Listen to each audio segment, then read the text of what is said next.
Olá, gente, aqui é a pastora Gláucia. Estamos nós para mais uma aula de Teologia Sistemática 2 e hoje a gente vai trabalhar sobre a natureza de Deus e o seu modo de ser, ok? Então, quem é Deus? Como é a natureza de Deus? O que significa a natureza de alguma coisa? A natureza de alguma coisa são as características daquilo, características daquela coisa. Por exemplo, a natureza angelical, a natureza dos anjos é bem distinta da natureza humana. Então, a forma do corpo, o poder que tem, as características, né, que a gente pode encontrar na palavra do Senhor sobre os anjos. Então, a gente vai ver que existe uma natureza angelical diferente da natureza do ser humano. Então, também existe a natureza dos demônios, que é bem diferente. A gente vê toda, como a Bíblia vai revelando as artimanhas, as características, a natureza do inimigo de Deus. A natureza, por exemplo, ele é chamado de pai da mentira. Então, uma das características dele é o engano, é a mentira, é a distorção, né? Isso faz parte da natureza, ele é acusador. Faz parte da natureza do mal, do diabo, de Satanás e seus anjos, esse papel de acusar, né, as pessoas diante de Deus. Então, ele tem uma natureza, os anjos têm uma natureza, eles são de proteção, eles são de guerra, então eles são enviados para trazer uma mensagem, eles têm uma natureza, são colaboradores nossos na obra do Senhor, né? Existe a natureza humana decaída pelo pecado, então é inclinada ao pecado, é suscetível às tentações, é a natureza humana.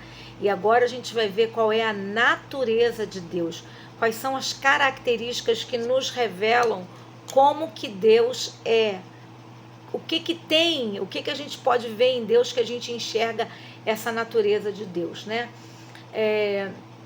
Então, por exemplo, o apóstolo Paulo disse que os Gálatas, antes de serem convertidos, eles serviam aqueles que por natureza não eram deuses. Está lá em Gálatas 4:8.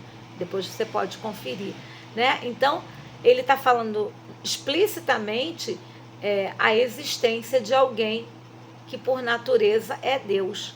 Então, o divino e o humano, né? Então, Deus é um ser pessoal. Deus não é uma energia que está lá vagando pelo universo, não é nada disso.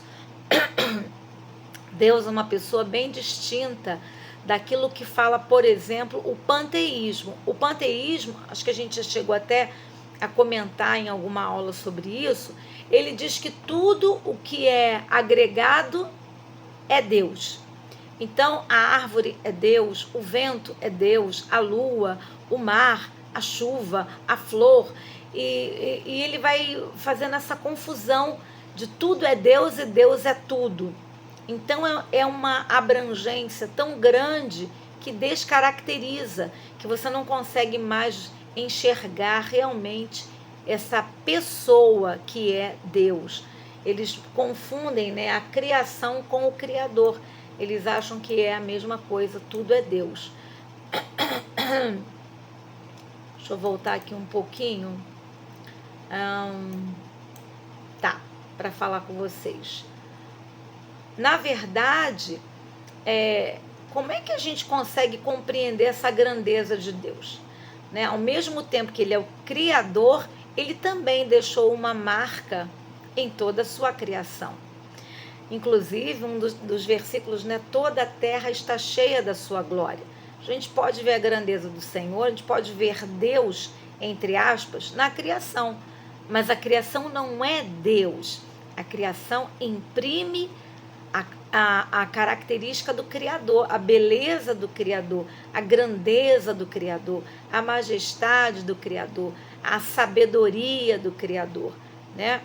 Então, a gente não pode confundir isso. Deus está acima da sua criação. Ele é maior do que a criação. Ele não foi criado, ele criou todas as coisas. Então é bem distinto, né? Não tem como fazer esse tipo de confusão. Então o próprio Salomão, quando ele faz a dedicação do templo, ele presta aquele tributo, né, à grandeza de Deus, à transcendência de Deus. Lá em 1 Reis 8:27, vocês depois podem conferir, mas diz assim: mas na verdade habitará Deus na terra, eis que o céu e até o céu dos céus te não poderiam conter, quanto menos essa casa que eu tenho edificado. Então, apesar dele fazer um templo assim maravilhoso, majestoso, ele compreendia que aquilo ali era absolutamente insignificante, insuficiente, né, para que Deus pudesse habitar. Ele que habita nos céus, e aí ele fala, nem o céu dos céus poderia te conter. O Senhor é maior do que tudo, o Senhor é maior do que a própria criação, né? E uma coisa muito bacana é que existem 3 marcas de personalidade, né? A autoconsciência, a autodeterminação e a consciência moral. E todas essas 3 marcas de personalidade estão contidas em Deus. Tanto a autoconsciência, que ele é pleno de si, como a autodeterminação, ele tem o poder para fazer, tanto o querer como o efetuar, e ele tem a consciência moral, né? Ele tem, claro, plena ciência de tudo, plena ciência de todas as coisas, do bem, do mal, do presente, do futuro, do passado, né? Tudo está sujeito a Deus. Não há nada que possa dizer, Senhor, isso aqui vai ser difícil para o Senhor, isso aqui vai ser complicado, isso aqui não pode. Isso não existe no dicionário de Deus, né? Um outro pedacinho aqui. Deus é um ser espiritual. Deus não é material. Deus é espírito, né? João 4:24 fala também sobre isso. Então, nós precisamos reconhecer essa verdade, ou nós vamos ter dificuldade até de entender sobre a Trindade. Se você não entender que Deus é espírito, Deus não é uma matéria, embora ele tenha se feito homem, ele se fez carne, né? Mas ele não é limitado pela matéria. A matéria limita. Você tem uma mesa, ela é limitada. Você tem uma cadeira, ela é limitada. Você tem um carro, você tem uma casa, você tem... Tudo que existe tem um limite. Até os oceanos têm limites, né? Disse que até o universo tem limites. Aí tem várias teorias aí dos grandes pesquisadores do universo, os grandes cientistas, né? Mas todas as coisas têm limites, Deus, porém, não tem. Então é importante nós entendermos por quê. Porque a matéria, por que Deus não tem uma forma? Porque ele seria limitado àquela forma. Então ele é espírito, porque ele é pleno, ele é autossuficiente, ele não pode ser limitado, delimitado por nada, né? Então, e Deus, ele cria, na verdade, também os seres espirituais. Quando ele sopra nas narinas, além da corte angelical, né? Anjos, querubins, serafins, né? Que existe no céu, enfim. Mas falando aqui da gente, quando ele cria o ser humano, ele faz Adão à sua imagem e à sua semelhança. Depois de ter feito a matéria, o corpo, o que ele faz? Ele sopra o espírito, a ruá, o fôlego da vida. Então Deus é espírito e cria seres espirituais. Então ele tem essa natureza. Nós humanos, o que nós reproduzimos? Nós reproduzimos humanos como nós, né? Quando nós temos filhos, a gente reproduz pessoas semelhantes a nós. Então Deus, ele coloca no ser humano o fôlego da vida, que é o espírito em cada ser humano, né? E é esse espírito aí que muitas vezes está morto no pecado. E quando a gente fala de Jesus, é esse novo nascimento, é esse espírito que está morto no pecado. Então, lá em João 4:24, em Hebreus 12:9, as escrituras atribuem a espiritualidade de Deus. Depois você pode dar uma lidinha nesses versículos, né? Deus, a sua espiritualidade, ela pode ser compreendida na imensidão e na eternidade. Ou seja, Deus não pode ser medido por uma dimensão, por um tamanho, por uma porção, por uma medida. Então ele é absolutamente extensivo, sem medida. Ele é infinito quanto ao espaço e ele é infinito quanto ao tempo. Então, como eu estava falando, tudo que nós conhecemos é limitado pelo espaço, né? Pode ser uma coisa imensa, mas ela tem um tamanho definido. Pode ser uma coisa microscópica, mas tem um tamanho definido. Deus não. Deus não é definido. Deus não é limitado nem no tempo, nem no espaço. Deus é onipresente e Deus é eterno. Por isso que Deus é onipresente. Por isso que ele pode estar em qualquer lugar. Porque ele não é limitado por uma forma, por um espaço, né? É interessante a gente entender isso. E também ele não é limitado pelo tempo. Ele é o Senhor do Cronos, ele é o Senhor do Kairos, ele é o Senhor de todas as coisas. Ele é chamado de Pai da eternidade, né? Essa espiritualidade de Deus é argumentada, pode ser compreendida através da sua independência e da sua imutabilidade. Então, Deus não depende de nada, de ninguém, de nenhuma coisa. Deus é. Por isso que lá para Moisés ele vai se apresentar, eu sou. Ele é. E ele é todo poderoso, né? Ele é imutável. Deus não sofre alterações como nós sofremos, né? A sua espiritualidade também pode ser compreendida com uma outra característica da sua natureza, que é perfeição. Suas perfeições absolutas.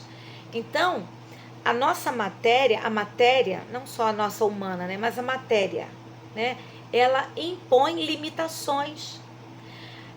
E não é sistemática, e nem é consistente, e nem tem a perfeição absoluta. As coisas se transformam, se deterioram, né, mudam.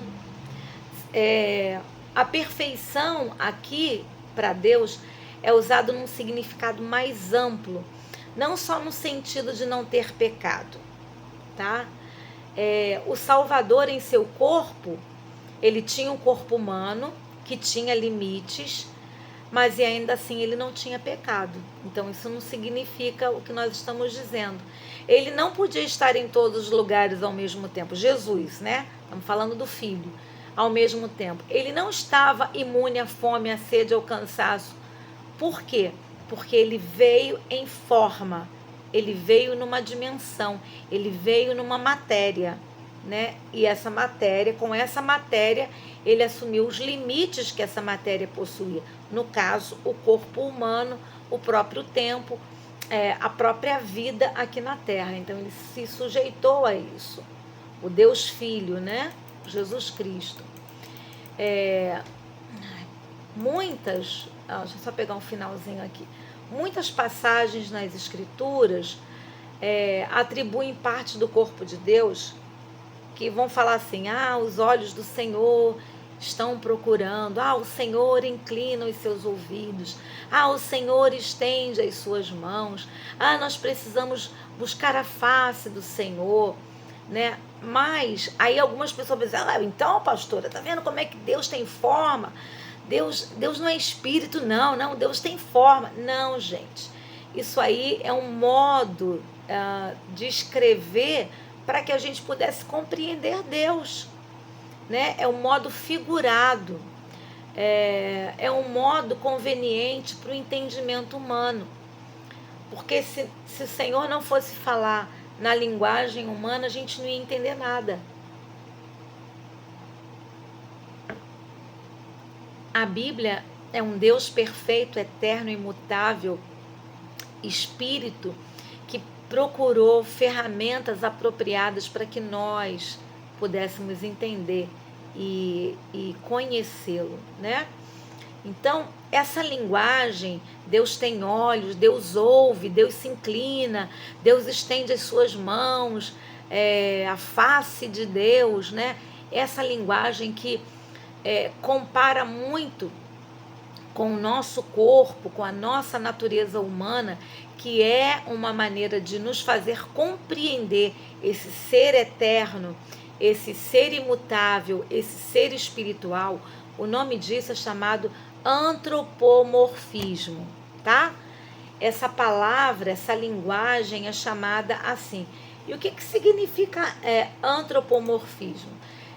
É atribuir características humanas, características humanas, a seres que não são humanos, tá? É uma maneira da gente falar de forma simples e compreensível, de aproximar.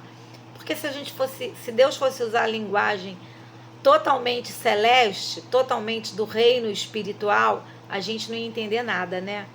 É a mesma coisa de você ver os médicos conversando aqueles termos técnicos. Se eles sentarem e começarem a conversar na sua frente, se você não for da área da saúde, e muita coisa você não vai entender nada do que eles estão falando, né? Então, do mesmo modo, Deus, ele usou essa linguagem na Bíblia para nos aproximar. Deus também é um ser triuno. Você certamente já sabe disso, mas a gente vai passar rapidinho aqui. Então, existe uma essência divina de ser que subsiste em 3 pessoas: o Pai, o Filho e o Espírito Santo. Então, nós dizemos que Deus é uma trindade. Deus é 3 em 1. Na primeira parte do século IV, quando vários movimentos teológicos aconteciam ali, e, por exemplo, o arianismo, né, muitos não reconheciam Jesus como sendo da mesma natureza que Deus, como sendo da mesma essência, como sendo o Filho de Deus, o próprio Deus. Achavam que ele era um profeta, um abençoado, um homem especial, mas que não podia ter a mesma essência. Deus não podia se fazer carne. Então, para eles ainda era muito difícil entender isso, né? Então, por conta disso, um jovem teólogo chamado Atanásio, talvez você já tenha escutado o nome dele em alguma aula, não sei, formulou uma declaração que foi incorporado no chamado Credo Niceno, que foi a partir de estudos teológicos, de debates teológicos, de concílios da igreja, e aí formulou-se essa parte que eu vou ler aqui para vocês.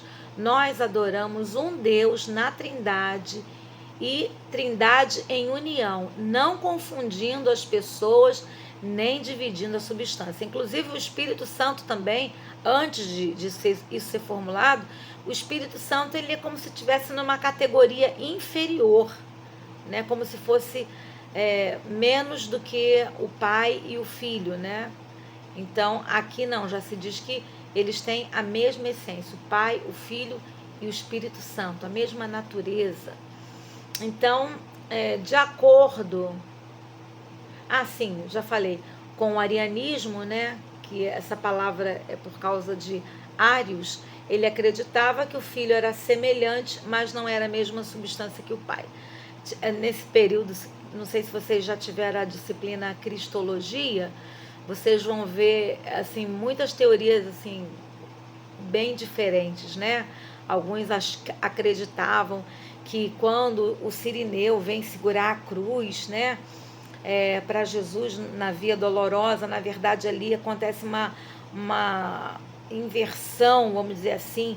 Então Jesus passa a ser ele, quem é crucificado na verdade é o Cirineu, e eles fazem assim 1000 malabarismos, e a gente hoje acha um absurdo, mas a gente acha um absurdo porque nós já temos uma construção teológica de séculos que nós aprendemos, né? Já se formulou, mas no início, quando não se havia, por isso que a teologia sistemática é importante, quando não estava sistematizado ainda, havia essa dificuldade de entendimento, né? Então, dali que surgiram muitas heresias e